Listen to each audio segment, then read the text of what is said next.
বিতর্ক চলছে দি হলি child school and college কর্তৃক আয়োজিত যুব সমাজের নৈতিক অবক্ষয়ের প্রধান কারণ মাদক।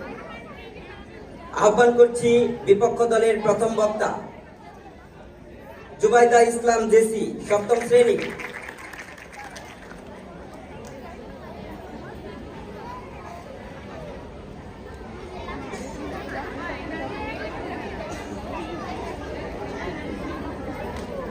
ধন্যবাদ মাননীয় মডারেটর, ধন্যবাদ বিজ্ঞ বিচারক মন্ডলী। আমাদের আজকের বিতর্কের বিষয় যুব সমাজের নৈতিক অবক্ষয়ের প্রধান কারণ মাদক। সংগত কারণের বিষয়টির বিপক্ষে আমার জোরালো অবস্থা। আমার বিরোধী দলের প্রথম বক্তার সব সংজ্ঞাকে মেনে নিতে পারলেও তার প্রধান কারণের সংজ্ঞাকে মেনে নিতে পারছি না।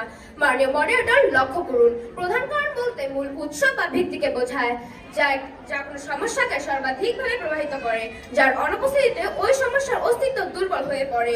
মাননীয় মডারেটর, প্রধান কারণ দাবি করতে হলে প্রভাবের মাত্রা, বিস্তার এবং শক্তিশালী প্রমাণ থাকতে হয়।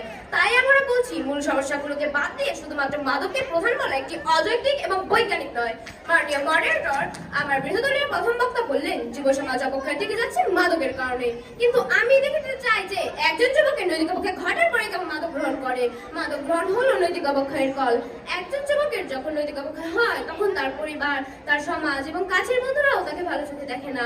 এসব জায়গায় তার গ্রহণযোগ্যতা হারায়। তখন তার মনের আর কাছের প্রিয় মানুষগুলো একটি দৌত তৈরি হয়। এতে ওই যুবকের মনে একটি মানসিক যন্ত্রণা কাজ করে, আর সেই মানসিক যন্ত্রণা লাঘব করার জন্য সে মাদকের সামনে নিজেকে সঁপে দেয়। আর এই মাদকের সামনে সঁপে দেওয়া কাজটি তার কাছের আরেক মাদকাসক্ত বন্ধু।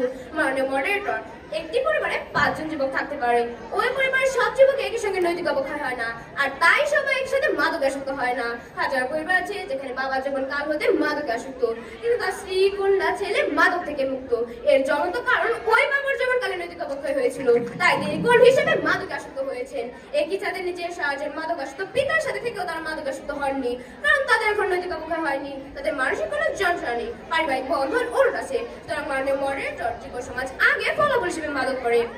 মাননীয় মডারেটর, এই বিষয়টিকে আরো পরিষ্কার করার জন্য আমার বিরোধী দলের সামনে আমি তুলে ধরছি, একটি অফিসে 10 জন কর্মকর্তা থাকলেও সবাই ঘুষ কেলেঙ্কারিতে সম্পৃক্ত নন। যে সমস্ত কর্মকর্তা উন্নত মানসিকতা, উন্নত চারিত্রিক গুণ রয়েছে, তারা কোনো ঘুষ গ্রহণ করেন না। যারা সততা নীতি তোয়াক্কা করেন না, লেবারদারি ভদ্ররা ঘুষ গ্রহণ করবেন। অফিসে সিসিটিভি আর পুলিশের পাহারা থাকলেও তারা ঘুষ খাওয়ার কৌশল রপ্ত করে নেবে। সুতরাং মাননীয় মডারেটর, যুব সমাজ অবক্ষয়ের বিষয়ে প্রধান কারণ মাদক নয়। তাহলে প্রধান কারণ কি? প্রধান কারণ হলো পারিবারিক বন্ধনের অভাব, মাদকাসক্ত বন্ধুর সহায়তা, অপরাধ ইন্টারনেটে কালো থাবা। মাননীয় মডারেটর, একটু লক্ষ্য করুন, আমি যুব সমাজ অবক্ষয়ের পেছনে এই পর্যন্ত 3টি কারণকে উপস্থাপন করেছি, সেখানে আমার প্রতিপক্ষ দল কিভাবে একটি কারণকে প্রধান কারণ দাবি করছে। প্রশ্ন রেখে গেলাম, আশা